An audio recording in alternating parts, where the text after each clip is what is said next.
All right, for the physical model actually works about like that. The assembly, actually, we were fortunate enough that when we had the parts made, all of our cylindrical surfaces that needed the shafts to fit through them were horizontal, were facing down. So we actually had very smooth interior holes for the wheel. So this is just a metal shaft that we bought, cut down to size, that's pressed fit into the wheel, and it actually, I mean, it works really well. And then we have two needle bearings. We chose the needle bearings because they're small, out of diameter, are pressed into the base with the shaft going through. Like the motion itself is very fluid. We chose bearings obviously to reduce friction because you want very little friction in order for the hammers to keep it going. And like I said before, for the symmetry purposes, we wanted every hammer to weigh the same.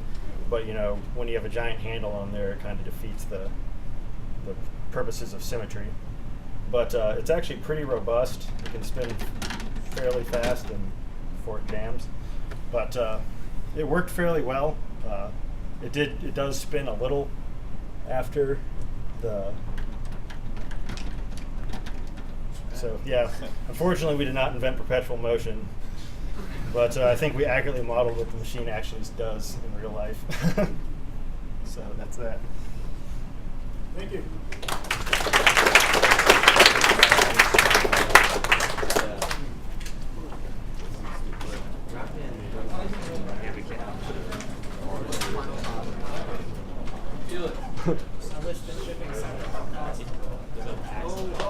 So why would that be perpetual motion?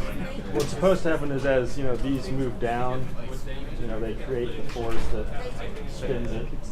All the hammers are supposed to be the same mass, so as they go down, the other top. How much so they just go like forever. That's weird. Thinking about like, Really? we could add weight here. Yeah, the idea is as these hammers come down, they create your moment arm, and as these fall back, so there's always more force on this side than on that side, so they can Feel better now. Yeah, I know. It was 12 hammers, rotated. Oh. See? Yeah. Okay, so There we go. Fun stuff. Okay, so can you make anything? Yeah. No, How much is 5 minutes? we have a time. You can go through it all as well. Alright, we need 1 more minute. 20 minutes.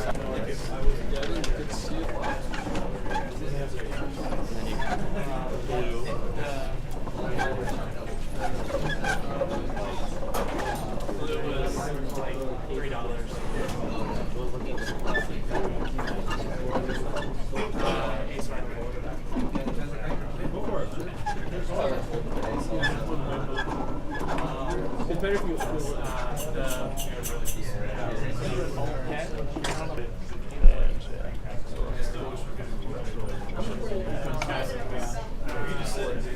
Yeah, it was, I don't know, it was working this morning where we finished it.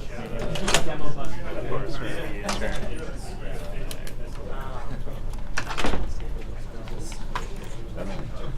Yeah, if you want to mess around with it,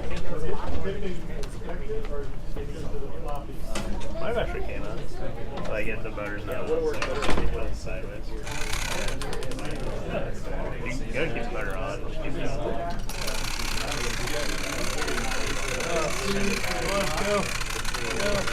That's right. Sure was. Yeah. But also, actually, another problem we ran into was the way we designed the connecting rod and the mount for the sprocket. We couldn't. There's no way we could actually fix the connecting rod into this. Alligator saw, that's what they did. They oriented it in the machine so that the layers would be like that so you could get the ridges.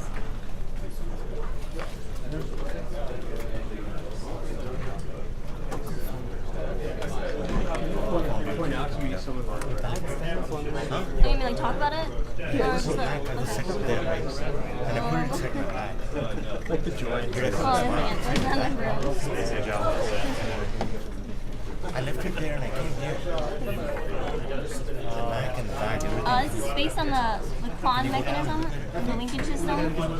We had to modify it to fit into this specific volume, and so that when they the legs rocked back and forth, they didn't interfere with each other or with the shell itself. And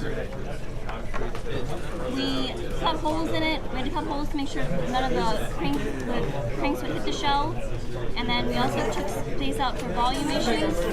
And so we wanted people to be able to see the mechanism inside, since that was the key aspect of our project. And it does wobble a little bit when it walks, but that's just because of the weight of the battery box and the motor. But the gears mesh really well. Everything's made out of SLA except for the batteries and the motor. So, and then we attached it with paper clips together for the links.